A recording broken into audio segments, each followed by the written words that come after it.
Welcome, here I've got Samsung Galaxy A52s 5G and I'm gonna show you how to activate image stabilization while recording a video at this device.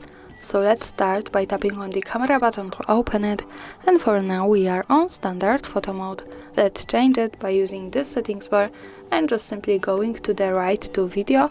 So here we are. Now let's move to the left corner button to open the camera settings. In the video mode we have videos category at the first position with video stabilization at the second place. By using the button from the right we can easily turn it off and turn it on as we need.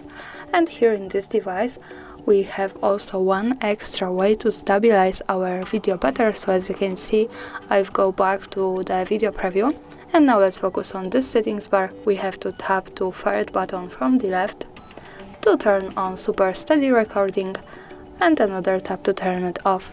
And that's all. Thanks for watching, subscribe our channel and leave the thumbs up.